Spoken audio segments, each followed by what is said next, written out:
On the line now, we have former ANC Youth League Deputy President Ronald Lamola.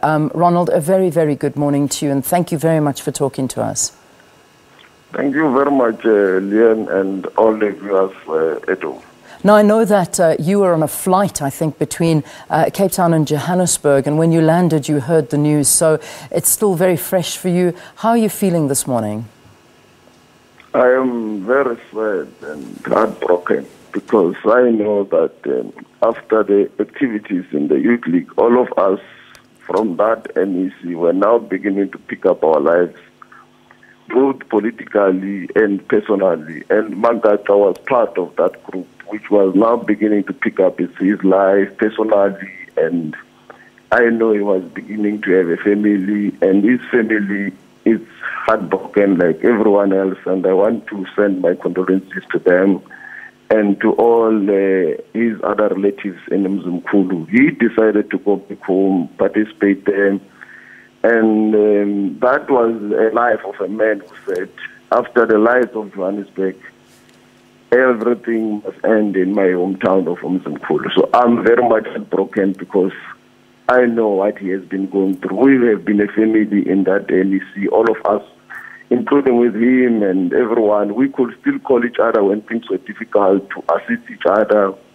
And even in that NEC, the camaraderie of comradeship was beyond any reproach. All of us believed we're a family. We could, even beyond the NEC life of the Youth League, still find each other from that 35 members, even those that have left to join the EFF.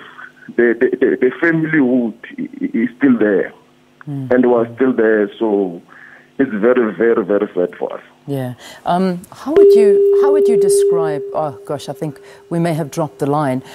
We'll try and get him back on the line. We would like to ask him one or two more questions, but it seems like that line has dropped. But we'll continue to talk about this and cover the story of the passing of Sindiso Magaqa. Ronald Lamola was on the line talking to us about his memory and just some stories about him. But of course, the ANC mourning this loss. They put a press release out last night saying that they received the news of the passing of a young lion and one of our movement's most brave and fearless fighters. And we'll continue to talk to Ronald a bit later on in the program. Ronald, are you back on the line? Yes. Good. All right. I'm glad we got you back. If I can just ask you for your personal impressions of him, and as a revolutionary, as a fighter, what stood out for you about his persona and him as a political giant? Magaqa was unflinching, uncompromising, and stood by his conviction.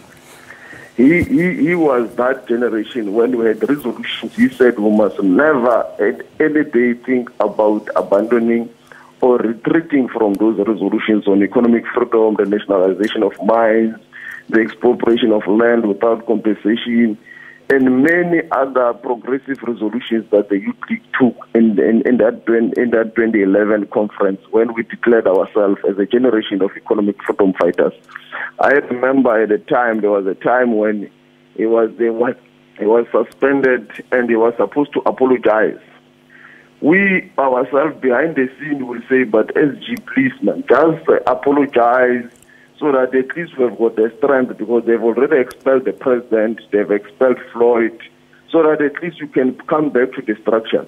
He will always say, no, Lamola, comrades, we cannot do that because we must not demoralize our foot soldiers on the ground. The foot soldiers are ready to fight for the autonomy of the Youth League. We must never compromise.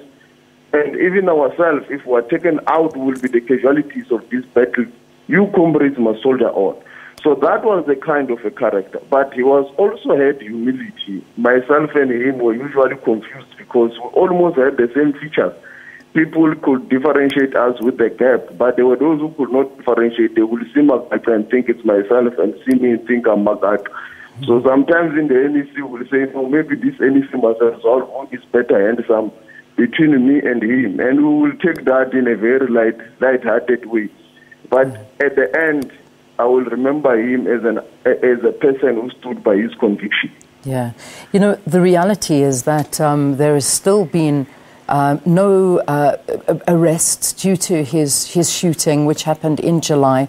The cases and the hearings, obviously, into it still continue. But, just something like this, the incident of the violence that's happening in KwaZulu-Natal, I mean, this is now bringing a whole new twist to it, isn't it? Indeed, it's very painful because across the country, when political activists are being murdered like this, usually there is no conclusion in terms of investigation, in terms of closing the matter. And I think that's what it is also very painful that this happened at a time when there's the Moerane Commission in KwaZulu-Natal, which is looking at this question. It's really heartbreaking that there have been many cases of this nature. I know in 2012 there was the same in KwaZulu-Natal of a youth league leader, Wandile Mkhize. It is still not yet resolved, and there are many unresolved cases across the country of this nature. And I hope that the powers that be and the authorities will pull everything that they have so that the family of Comrade Magaqa will find closure. But I also believe beyond the current commission, which I think is doing a very good job because there are many people who are making recommendations of what must happen, I think this is an issue that the National Assembly must also debate and come up with clear, concrete proposals, because I think we cannot wait any longer for many lives to be taken away, because this was a young life, and we still hope that it will contribute a lot to the struggle of this country. But anyway, we will want to say to him and his family that all is not well, but we are going to continue to soldier on like he did. All right, we leave it there for this morning. Thank you very, very much for talking to us on the programme. That's Ronald Lamola talking to us about when he found out about the news of the passing and, of course, what he felt he meant to the movement. Let's take a